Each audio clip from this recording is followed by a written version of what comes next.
Good morning everyone दोस्तों, आज है 28 जुलाई 2021 और हम लोग करने वाले हैं द इंडियन एक्सप्रेस के न्यूज़पेपर की एनालिसिस।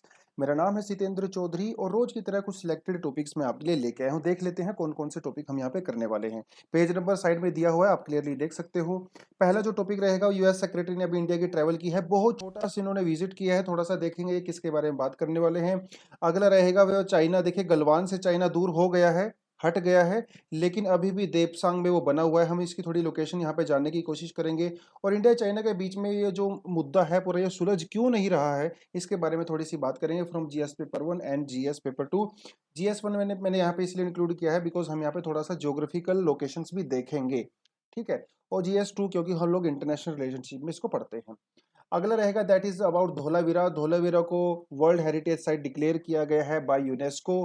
थोड़े टाइम पहले जो है एक टेम्पल को भी किया गया था, शिवा टेम्पल फ्रॉम तेलंगाना, तो हमारे लिए अच्छी न्यूज़ है, तो इसके बारे में थोड़ा सा डिटेल जानने की कोशिश करेंगे। अगला रहेगा that would be about the sexualisation of the women. Olympic से ये न्यूज़ आती है, तो जीएस पेपर 2 में और जीएस पेपर 4 में एथिक्स वाले पेपर से भी हम इसको कवर करेंगे। देखते हैं पूरा मामला क्या है। अगला रहेगा US defence secretary about China. तो इन्होंने चाइना के बारे में भी कुछ स्टेटमेंट दिया है। चाइना, उसको थोड़ा सा प्रॉब्लम है उस स्टेटमेंट से। देखेंगे चाइना और यूएसए आपस में क्या गाली गलौज कर रहे हैं आपस में, और क्या यहाँ पे इनके बीच में डिस्प्यूट है, थोड़ा जानने की कोशिश करेंगे अबाउट साउथ चाइना सी। अगला जो है वो है जो आईएमएफ जो है उसने इंडिया और एशिया की जीडीपी जो प्रोजेक्शंस थी, मतलब उसने जो पहले अंदाजा लगाया था कि जीडीपी इतने परसेंट से ग्रो करेगी, अभी उस प्रोजेक्शन को कम कर दिया है। देखेंगे इसके पीछे का रीजन जानेंगे और थोड़ी सी रिपोर्ट्स के बारे में आज मैं आपको बताऊंगा कि आईएमएफ जो है वो कौन कौन सी रिपोर्ट्स को पब्लिश करता है, वर्ल्ड बैंक कौन सी रिपोर्ट को पब्लिश करता है। प्रीलिम्स के लिए काफ़ी ज़्यादा इंपॉर्टेंट है ये। और फिर है उसके बाद, क्योंकि आप लोग मुझे पहले ही बोल चुके हो, कम से कम 3 वर्ड हम लोग आज के एडिटोरियल से यहाँ पे इंग्लिश के वर्ड कवर करेंगे और आपकी वोकेबलरी को इम्प्रूव करने की कोशिश करेंगे। देखिए, आप अगर डिस्क्रिप्शन में जाओगे तो वहाँ पे टॉपिक की टाइमलाइन आपको दी हुई है। जो भी टॉपिक आपको पढ़ना है, जो भी टॉपिक आपको देखना है, आप उस टाइमलाइन पे क्लिक करिए, आप सीधा उस टॉपिक तक पहुँच जाओगे। आपको पूरे का पूरा देखने की ज़रूरत नहीं है, लेकिन मैं तो हमेशा यही रिकमेंडेशन करता हूँ कि आप जब भी देखो तो एनालिसिस को पूरा देखो। हो सकता है एक दो टॉपिक आपको समझ में ना आए, लेकिन over a period of time वो समझ में आने लगेंगे। तो अपने आप को आधा घंटा 45 मिनट दिया करो रोज न्यूज़पेपर को, इतना तो बनता भी है। जिस चीज़ के लिए आप एम कर रहे हो, आपका जो ड्रीम है, तो 30 35 40 मिनट तो आपको न्यूज़पेपर को देना ही चाहिए। चलिए, पहला टॉपिक हम लोग करने वाले हैं हड़प्पा सिटी जो है धोलावीरा, इसको यूनेस्को ने वर्ल्ड हेरिटेज साइट डिक्लेयर किया है ना। तो अच्छी न्यूज़ है। 2 दिन पहले भी रामप्पा एक टेम्पल है, शिवा टेम्पल फ्रॉम तेलंगाना, जो हम लोगों ने एक एनालिसिस में कवर किया था, है ना, अच्छे से डिटेल में कवर किया था।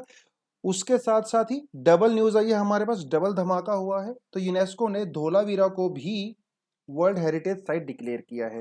ये धोलावीरा दोस्तों पड़ता है गुजरात में। वैसे गुजरात में एक छोटा सा गांव है, विलेज है, उसके पास में खुदाई हुई थी बहुत साल पहले, जहां पे ये सिविलाइजेशन के कुछ अवशेष मिले थे। ये सिटी था एक बहुत पुराना, ठीक है, उसके हमें अवशेष मिले थे। इसको दिया गया है एक वर्ल्ड हेरिटेज साइट का डिक्लेयर किया गया। देखिए, थोड़ा सा जानते हैं। हड़प्पन सिविलाइजेशन की साइट है धोलावीरा, गुजरात में इसकी लोकेशन है। इंडिया की 40th इंडियन साइट है ये।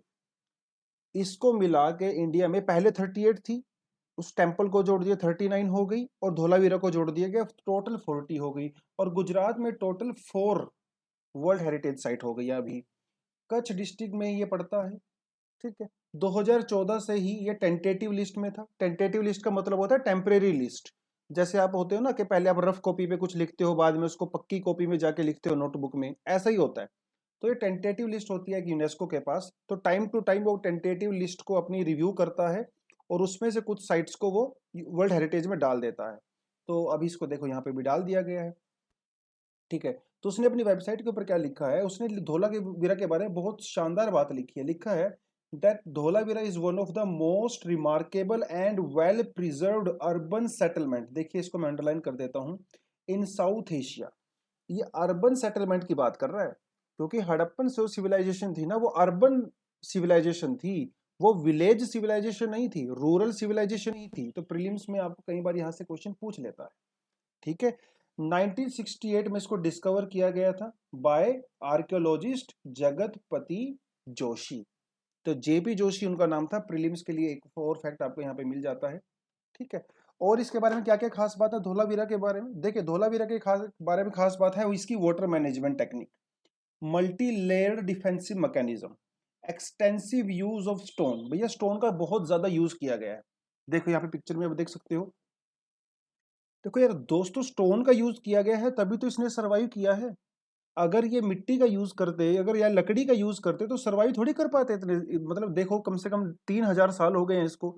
तो सर्वाइवल करने का रीजन भी यही है क्योंकि इसको स्टोन यूज किया गया था यहाँ पे, है ना। और ब्यूरल स्ट्रक्चर्स मिले हैं यहाँ पे जहाँ पे लाशों वगैरह को दफनाया जाता था, डेड बॉडीज को दफनाया जाता था।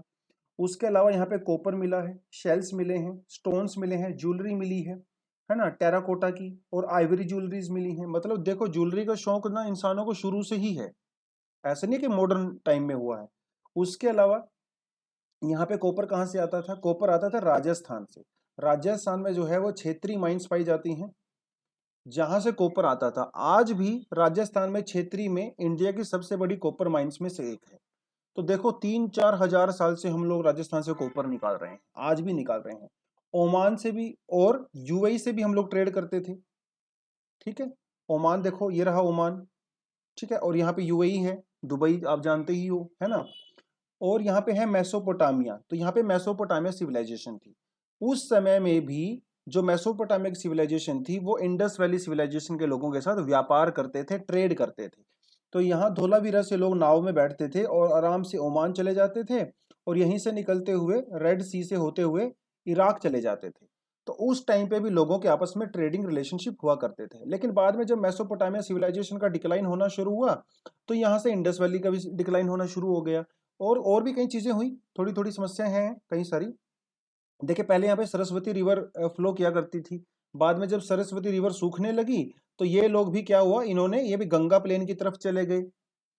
पहले ये पूरे का पूरा एरिया जो है वो पानी के अंदर सबमर्ज हुआ करता था। मतलब यहाँ से आराम से आप जो है ट्रेड कर सकते थे, आराम से बंदरगाह पे जा सकते थे और शिप्स वगैरह को लेके जा सकते थे। बाद में यहाँ पे जो है ड्रोट हो गया, सूखा पड़ गया। सूखा पड़ने की वजह से ये जो धोलावीरा जो पहले इतना ट्रेडिंग सेंटर हुआ करता था बाद में ये डिक्लाइन हो गया, है ना। तो कई सारे रीजन है इसके डिक्लाइन करने के, आपको बस ये थोड़ा सा मैंने ये बताना था। चलिए जी, आगे हम लोग बढ़ते हैं इंडिया चाइना के ऊपर। कई बार हम लोग कर चुके हैं ये सारी सारी चीज़ें, पहली बार नहीं कर रहे हैं। उसके बावजूद फिर भी मैं आपको बार बार रिवाइज कराता हूँ क्योंकि एग्जाम के पर्सपेक्टिव से यहाँ से एक पोटेंशियल क्वेश्चन बनता है। तो जितना बार रिवाइज करेंगे उतना ही हमारे लिए अच्छा रहेगा। देखिए कुछ लोकेशंस यहाँ पे जान लेते हैं। यहाँ पे ये है पेंगोंग सो लेक। आप ये जो देख रहे हो this is Pangong Tso lake. तो ये इसका नॉर्थ बैंक है, ये साउथ बैंक है, मतलब नॉर्थ साइड और साउथ साइड। यहाँ पे आता है हॉट स्प्रिंग। थोड़ा सा और ऊपर जाओगे आपको मिलेगा गलवान वैली। थोड़ा सा और ऊपर जाओगे आपको मिलेगा ये देपसांग प्लेन। और थोड़ा सा और ऊपर जाओगे यहाँ पे आपको मिलता है सियाचिन ग्लेशियर। ठीक है, ये आप यहाँ पे सियाचिन ग्लेशियर हो जाता है और ये हो जाता है कराकोरम पास। तो अगर आपको साउथ से नॉर्थ करने के लिए आ जाएगा रेंज करने, तो आई होप अभी आप कर सकते हो। पहले Pangong Tso lake, hot spring, Galwan, Depsang और सियाचिन कर सकते हो। इसी तरह से एग्जाम में आपसे क्वेश्चन पूछेगा। अभी देखिए प्रॉब्लम क्या है, यहाँ पे है ये आपका देख सकते हो गलवान, है ना। गलवान में वायलेंट क्लैश हुए थे, 20 इंडियन सोल्जर्स वो शहीद हो गए थे उस टाइम पे, वो आपको पता है। उसके बाद गलवान से चाइना के सैनिक काफी पीछे हट गए थे, इधर से इंडिया वाले भी हट गए थे। लेकिन अभी भी कुछ जगह ऐसी हैं जहाँ पे अभी भी चाइना के सोल्जर्स वहीं पे बैठे हुए हैं, वो जा नहीं रहे हैं, वो अपने टेंट गाड़ के बैठे हैं। जिसमें से एक जगह है देपसांग प्लेन। ठीक है, तो ये आ जाता है आपका यहाँ पे देपसांग प्लेन, आप क्लियरली यहाँ पे देख सकते हो। अब ये काफी स्ट्रेटेजिकली इंपॉर्टेंट है क्योंकि एक तो ये सियाचिन के पास में पड़ता है, तो वैसे भी काफी इंपॉर्टेंट है, इसलिए चाइना वाले यहाँ से जाना नहीं चाहते। ऊपर से आप यहाँ पे देख रहे हो, यहाँ पे एक जगह है दौलत बेग ओल्डी। इंडिया ने क्या किया, अभी यहाँ पे एक रोड बना दिया है दौलत बेग ओल्डी तक, ताकि वॉर वगैरह के टाइम में हम अपने सोल्जर्स वगैरह यहाँ पे पहुंचा सकें। एक्चुअली ये जो पूरे का पूरा इशू है ना वो हुआ इसी वजह से है, क्योंकि इंडिया ने यहाँ पे रोड बना दिया है जिससे चाइना को मिर्ची लगी है ना। तो वो थोड़ी सी प्रॉब्लम यहाँ पे है। तो बस मेरा आज का मुद्दा सिर्फ यही था कि आपको लोकेशन दिखानी थी दो चार, नॉर्थ टू साउथ और साउथ टू नॉर्थ आप इसको अरेंज कर सको। देपसांग वैली काफ़ी इंपॉर्टेंट है जहाँ पे अभी भी चाइना के सोल्जर्स यहाँ पे बैठे हुए हैं काफ़ी बड़ी संख्या में। इंडिया वाले भी बैठे हुए हैं, लेकिन दोनों के बीच में बातचीत चल रही है।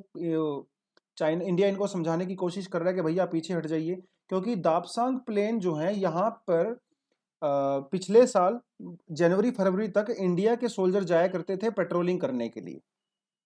तो इंडिया चाइना को यही कहता है कि भैया जो स्टेटस पहले था आप अब उसी स्टेटस पे अभी बने रहिए, स्टेटस को बना के रखिए, ज़्यादा छेड़खानी मत कीजिए। लेकिन चाइना कहता है कि नहीं नहीं, मैं छेड़खानी नहीं कर रहा हूँ, तुम कर रहे हो। तो एक दूसरे को ब्लेम कर रहे हैं बेसिकली यहाँ पे। लेकिन सबको पता है कसूर किसका है, चाइना खामखा ही प्रॉब्लम क्रिएट करता रहता है अपने पड़ोसियों के साथ। चलिए, अगली बात आती है यूएस डिफेंस सेक्रेटरी ने अभी चाइना के लिए कुछ बोला है। सबको पता है कि यूएस और चाइना के बीच में आजकल काफ़ी ज़्यादा प्रॉब्लम चल रही हैं, जब से ट्रम्प भाई साहब आए थे, है ना, पिछले 1 डेढ़ साल से। और जो बाइडेन आए हैं वो भी चाइना से खुश नहीं हैं, तो उनके रिलेशन अभी सुधरने का नाम भी नहीं ले रहे हैं। प्रॉब्लम ये है, साउथ चाइना सी में काफ़ी प्रॉब्लम है। आप यहाँ पे जो देख सकते हैं रेड कलर की जो लाइन है, ये इस लाइन को कहा जाता है 9 डैश लाइन। चाइना कहता है कि 9 डैश लाइन जो है उसका एरिया है, इसके बीच में जो भी छोटे छोटे आइलैंड हैं वो चाइना के हैं। उसके अलावा जो दूसरी कंट्री है यहाँ पे, आप वियतनाम है देख सकते हो, फिलीपींस को देख सकते हो, ब्रूनेई को देख सकते हो, मलेशिया को देख सकते हो। ये कंट्री कहती है कि नहीं नहीं, ये तो हमारे टेरिटरी में पड़ता है ना, एक्सक्लूसिव इकोनॉमिक जोन में। चाइना कहता है तुम बकवास मत करो, ये सब मेरा है। तो यहाँ पे इसलिए थोड़ी सी प्रॉब्लम क्रिएट हो गई, थोड़ी नहीं एक्चुअली काफ़ी प्रॉब्लम क्रिएट हो गई है। क्योंकि ये देखो छोटे छोटे कंट्री हैं, चाइना से मुकाबला कर नहीं सकते। और ऊपर से अमेरिका भी है। अमेरिका क्यों? क्योंकि अमेरिका के शिप्स जो वगैरह हैं जो चाहे साउथ चाइना सी से होके जाते हैं। यहाँ पे ऊपर जापान भी है ना, तो जापान तक भी उसके सीज आते हैं। तो ये अमेरिका भी इस एरिया में अपना इन्फ्लुएंस रखता है। वैसे भी जो फिलीपींस है ये अमेरिका का बहुत अच्छा फ्रेंड भी है, अमेरिका का यहाँ पे नेवल बेस भी है। ठीक है, तो इसीलिए अमेरिका जो है वो चाइना को बार बार कहता है कि आप साउथ चाइना सी में जो इंटरनेशनली जो लॉ बने हुए हैं आप उसके अकॉर्डिंग बिहेव कीजिए। चाइना कहता है कि नहीं नहीं, मैं तो अपनी मर्जी से चलूंगा। तो इसी वजह से थोड़ा यहाँ पे प्रॉब्लम क्रिएट है। लेकिन अभी यूएस डिफेंस सेक्रेटरी ने कहा है कि हम चाइना से झगड़ना नहीं चाहते, लेकिन अगर चाइना ज़्यादा उंगली करेगा तो हम पीछे भी नहीं हटेंगे, हम जवाब देना जानते हैं। तो दोनों के बीच में अभी जुबानी जंग चल रही है ना।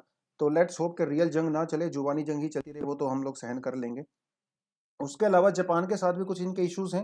ये आप देख सकते हो, ये जापान है, ये चाइना है। ये कुछ आइलैंड्स हैं यहाँ पे ईस्ट चाइना सी में, जिसका कुछ नाम आपको पता होने चाहिए, जैसे सिंकाकू आइलैंड, एग्जाम में पूछा जा चुका है एक बार। काशी, असुनारो, सुकुनोकी और शिराबाका, ये कुछ आइलैंड हैं जिनको लेके जापान के बीच में और चाइना के बीच में डिस्प्यूट चलता है। ठीक है, तो साउथ चाइना सी हो चाहे ईस्ट चाइना सी हो, भैया जापान जो है वो प्रॉब्लम क्रिएट करता ही रहता है। इसी एवज में, क्योंकि देखिए चाइना क्योंकि क्रिएट करता है प्रॉब्लम, चाहे वो साउथ चाइना सी हो चाहे वो इंडियन ओशियन हो, तो अमेरिका जो है उसके इंडिया के साथ रिलेशनशिप अभी काफ़ी अच्छे चल रहे हैं। हम लोगों का क्वाड ग्रुप भी है, जापान, ऑस्ट्रेलिया, इंडिया और अमेरिका। तो अमेरिका के जो अभी यूएस सेक्रेटरी ऑफ स्टेट हैं मिस्टर एंटनी ब्लिंकन, वो अभी इंडिया की यात्रा पे आए हैं। और इन्होंने जो है क्वाड के बारे में चर्चा की है, क्योंकि इस साल के आखिरी में दिसंबर तक में जो है अमेरिका में एक मीटिंग होने वाली है क्वाड के मेंबर्स की, जिसमें मोदी जी भी जाएंगे।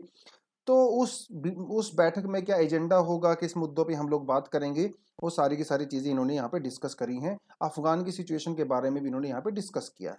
ठीक है, तो कोई ज़्यादा वो चीज़ नहीं है, बस थोड़ा सा आपको रिवाइज कराना था। चलिए, अगली जो हम लोग ये हम ऊपर हम लोग जाएंगे, लेकिन उससे पहले ये वाला न्यूज़ देख लेते हैं। आईएमएफ जो है, इंटरनेशनल मॉनेटरी फंड, इसने जो है फिस्कल ईयर 2022 के लिए इंडिया की ग्रोथ बताई है 9.5%, चाइना की ग्रोथ बताई है 8.1%।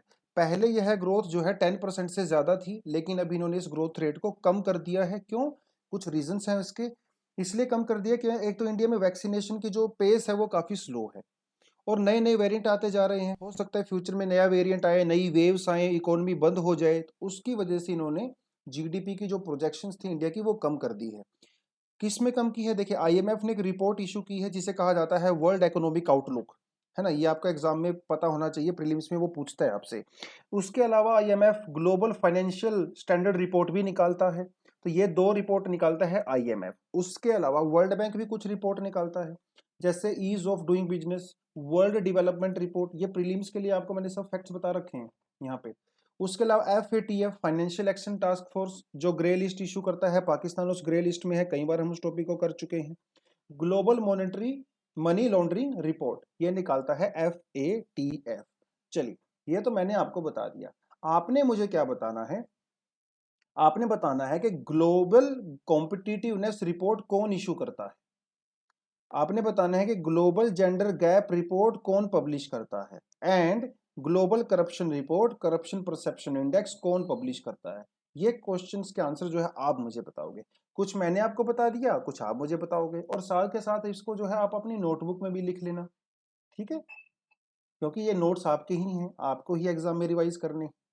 चलिए अगला जो टॉपिक हम लोग पढ़ने वाले हैं वो पढ़ेंगे हम लोग रिवर्स के बारे में, फ्लड्स के बारे में, डिजास्टर के बारे में।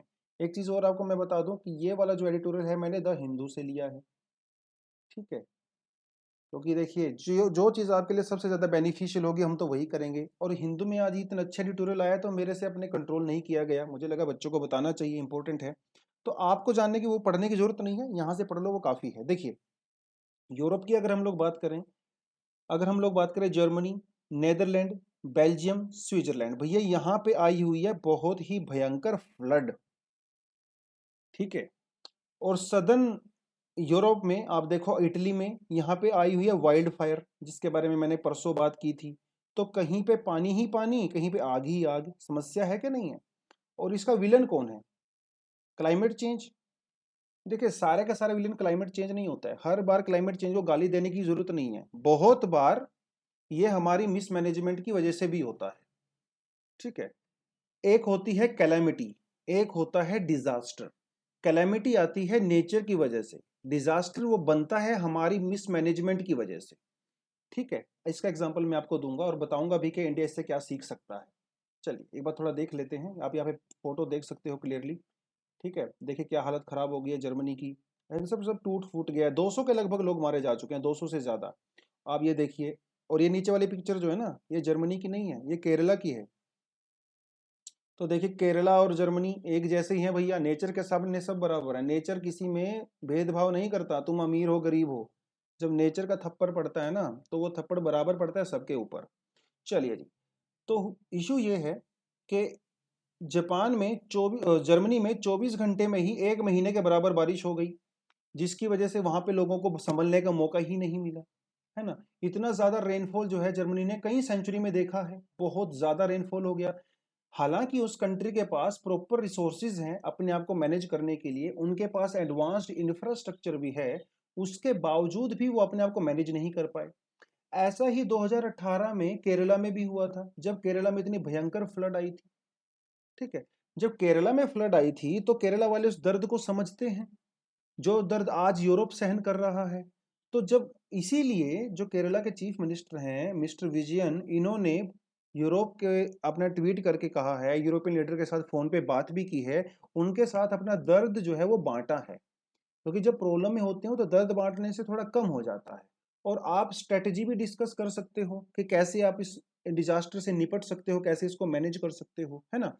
तो जब 2018 में केरला में फ्लड आया था उस टाइम पे नेदरलैंड ने जो है वो केरला की हेल्प की थी, क्योंकि नेदरलैंड को पूरी दुनिया में जाना जाता है फ्लड मैनेजमेंट के लिए। कनाडा में नेदरलैंड में बहुत फ्रीक्वेंटली फ्लड आते हैं। इवन 2019 में केरला में वहां के किंग और क्वीन ने विजिट किया था, और उन्होंने वो सारे के सारे अरेंजमेंट भी देखे थे केरला में जो फ्लड को कंट्रोल करने के लिए लिए जाते हैं, ठीक है? तो ये तो रही केरला की बात। जो चांसलर हैं जर्मनी की, एंजेल मर्कल, इन्होंने जो है क्लाइमेट चेंज को ब्लेम कर दिया है, जैसा कि हमेशा होता है। इन्होंने कहा है कि जल्दी से जल्दी हमें कुछ एक्शन लेना चाहिए अबाउट क्लाइमेट चेंज, अदरवाइज तो सिचुएशन और ज़्यादा बिगड़ जाएगी। देखिए क्लाइमेट चेंज की वजह से सिचुएशन कैसे बिगड़ी है, इसे कुछ कारण जान लेते हैं। क्लाइमेट चेंज का मतलब होता है जब ज़्यादा CO2 या कार्बन डाइऑक्साइड, मतलब मीथेन या ग्रीन हाउस गैसेज हम लोग ज़्यादा रिलीज करते हैं एटमॉस्फेयर में। तो ज़्यादा CO2 होने से क्या होगा, ज़्यादा टेम्परेचर बढ़ेगा, और जब एयर के अंदर टेम्परेचर ज़्यादा होता है तो डेफिनेटली मॉइस्चर भी ज़्यादा होगा, क्योंकि जितनी ज़्यादा गर्म एयर होगी उसके अंदर उतनी ही ज़्यादा मॉइस्चर कैरिंग कैपेसिटी हो जाती है। जब मॉइस्चर ज़्यादा होगा एयर के अंदर तो बारिश भी ज़्यादा होगी, सिंपल सा लॉजिक है, कुछ ज़्यादा सोचना है ही नहीं इसमें। दूसरा, आर्कटिक जो है वो भी गर्म हो रहा है। आर्कटिक गर्म होने की वजह से जो स्टॉर्म्स यूरोप में क्रिएट होते हैं वो नॉर्थवर्ड नहीं जा पाते, समझ रहे हो? जैसे आर्कटिक गर्म हो गया तो जो यूरोप के अंदर जो स्टॉर्म्स जो क्रिएट होते हैं यहाँ पे वो नॉर्थवर्ड नहीं जा पाते। अगर आर्कटिक ठंडा होता है तो ये आराम से नॉर्थवर्ड मूव कर जाते हैं और यहाँ पे फ्लड नहीं आता। लेकिन over a period of time, क्योंकि ये स्टॉर्म यहीं पे स्टक हो गए हैं, रुक गए हैं, इसलिए वो सारे का सारा मॉइस्चर यहीं पे रिलीज कर देते हैं यूरोप में, जिसका अभी जो है नतीजा हमारे सामने है, फ्लडिंग। ठीक है, तो ये समस्या। अब इंडिया यहाँ पे क्या सीख सकता है? इंडिया के लिए कुछ लेसन है ना। तो चाणक्य ने क्या कहा था? चाणक्य ने कहा था कि हमेशा अपनी गलतियों से नहीं सीखना चाहिए, ठीक है, दूसरों की गलतियों से भी सीखना चाहिए। अगर इंसान हमेशा अपनी गलती से सीखेगा तो उसकी उम्र बहुत कम पड़ जाएगी। तो इसीलिए इंडिया को जो है यूरोप की गलतियों से भी सीखना पड़ेगा।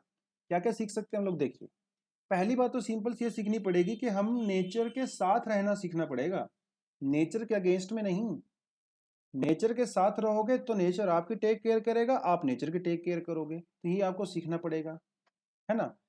जो नदियों का रास्ता हम लोग रोक देते हैं, उनके ऊपर डैम्स बना के, ब्रिज वगैरह बना के, तो उनको खोलना पड़ेगा। नदियों का रास्ता जितना ज्यादा ब्लॉक होगा ना, नदियों का वाटर लेवल उतना ही ज्यादा इंक्रीज होगा और फ्लड आएगा।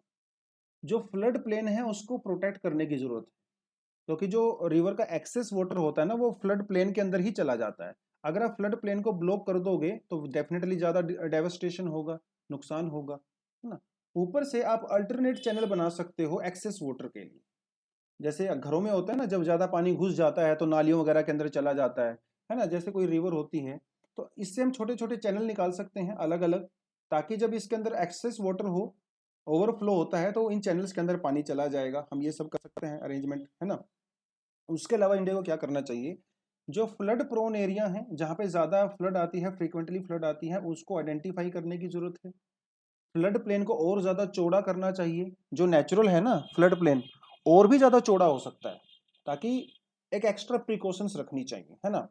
जो एक्स्ट्रा रेन वाटर होता है उसको कहाँ पे स्टोर करें, इसके लिए भी अरेंजमेंट करने चाहिए। कहाँ स्टोर कर सकते हैं? जो प्लेग्राउंड वगैरह होते हैं, जो मैदान होते हैं, जो खेत होते हैं, एग्रीकल्चर फील्ड्स, वहां पे हम उस पानी को स्टोर कर सकते हैं। कैसे? ऐसा तो है नहीं बाल्टी में भर के जाएंगे स्टोर करेंगे, हम सिंपल उसके लिए रास्ता बना सकते हैं, छोटे छोटे कनाल्स बना सकते हैं, है ना। ताकि जब ओवरफ्लो हो तो उन कनाल के थ्रू वो यहाँ पे चला जाए और वो स्टोर हो जाए। बाद में जब पानी नीचे उतरेगा तो वापस जा सकता है। ये सब हम लोग कर सकते हैं। नदियों के किनारे जो फालतू के अक्रोचमेंट हम लोग करते हैं, घर गांव बना लेते हैं, बिल्डिंग वगैरह बना लेते हैं, है ना, उसको दूर करने की जरूरत है। आप प्रैक्टिस ड्रिल कर सकते हो, टाइम टू टाइम प्रैक्टिस कर सकते हो कि ऐसी सिचुएशन में कैसे बचा जाएगा। मॉक ड्रिल होती है ना, तो मॉक ड्रिल कर सकते हो आप वार्निंग सिस्टम डेवलप कर सकते हो बढ़िया वाला। और ये वार्निंग जो है वो सिंपल लैंग्वेज में दीजिए, ताकि आम आदमी भी उसको समझ सके, और लोकल लैंग्वेज में दीजिए। पता लगे हरियाणा के किसी गांव में फ्लड आने वाला है और सरकार उसकी अनाउंसमेंट कर रही है, और उसको अनाउंसमेंट करे इंग्लिश भाषा। अब ये इंग्लिश कौन समझेगा यहाँ पे? आप उसको लोकल भाषा में समझाइए, है ना, ताकि लोगों को समझ में भी आए और ज़्यादा इम्पैक्ट भी होता है ना। तो वो सारी की सारी चीज़ें यहाँ पे हैं। अल्टीमेटली कंक्लूजन यही निकल के आता है कि इस तरह के जो अभी आप देख रहे हो एक्सट्रीम इवेंट्स, कहीं पे फ्लड आई है, कहीं पे ड्रोट आया हुआ है ना, कहीं पे स्नोफॉल हो रहा है, इस तरह के एक्सट्रीम इवेंट्स आपको फ्यूचर में भी देखने को मिलेंगे। इसीलिए आप इन इवेंट से एक्सपीरियंस लीजिए, इनसे सीखिए, अपने आप को प्रिपेयर कीजिए, एक दूसरे के साथ कोलैबोरेट कीजिए, एक दूसरे का साथ दीजिए, और उससे निपटने के तरीके सीखिए। तभी हम लॉन्ग टर्म में क्लाइमेट चेंज को भी टैकल कर सकते हैं। ठीक है, तो ये पूरे का पूरा कंक्लूजन हम अपने आंसर में लिख सकते हो। अगला जो न्यूज आती है वो आती है सेक्सुलाइजेशन ऑफ वीमेन। देखिए, कई ऐसे स्पोर्ट्स हैं, जैसे बीच वॉलीबॉल हो गया, बीच हैंडबॉल हो गया, है ना, जिम्नास्टिक्स हो गया। कई ऐसे स्पोर्ट्स हैं जहाँ पे वीमेन का जो ड्रेस कोड है वो काफी रिवीलिंग है, मतलब उनको बिकिनी पहनना पड़ता है। इसमें वीमेन कंफर्टेबल नहीं होती, लेकिन बिकॉज उनके लिए मैंडेटरी है तो उनको मजबूरी में पहनना पड़ता है। लेकिन कुछ टाइम से वीमेन जो है इसके अगेंस्ट में आवाज उठा रही हैं, बहुत सारी स्पोर्ट्स में टीम। ऐसी ही कुछ आवाज जो है कुछ टाइम पहले नॉर्वे की जो टीम है, आप यहाँ पे देख सकते हो, नॉर्वे की टीम है ये। पहले इनको जो है वो बिकनी पहनना पड़ता था क्योंकि ये मैंडेटरी था। तो इन्होंने इसकी आवाज उठाई और इन्होंने कहा कि नहीं, हम बिकनी नहीं पहनेंगे, हम तो शॉर्ट्स पहनेंगे। जिसके ऊपर इनको फाइन भी लगाया गया था कि इन्होंने ड्रेस कोड का वायलेशन किया है। लेकिन बाद में जब अलग अलग सोसाइटीज इनको सपोर्ट मिला तो खैर उस फाइन को वापस ले लिया गया। इसी कड़ी में अभी जर्मनी की जो जिम्नास्टिक टीम है, इसने भी छोटे कपड़े ना पहन के, रिवीलिंग क्लोथ्स ना पहन के, इन्होंने फुल बॉडी ड्रेसअप पहना है। क्योंकि ये इनका संदेश यही है कि वीमेन अपनी मर्जी से जो मर्जी पहन सकती हैं, आप उनको मत रोकिए। जिस चीज़ में वो कंफर्टेबल है वही पहनना चाहिए। आप वीमेन को सेक्सुअलाइजेशन को मत कीजिए, क्योंकि जब आदमी अपनी मर्जी से पूरे कपड़े पहन सकते हैं तो वीमेन भी पहन सकती हैं। उसके ऊपर अभी इस तरह के बाउंडेशंस क्यों लगा रहे हो? देखिए, अगर वो कंफर्टेबल है कोई बात नहीं, फिर तो पहनिए।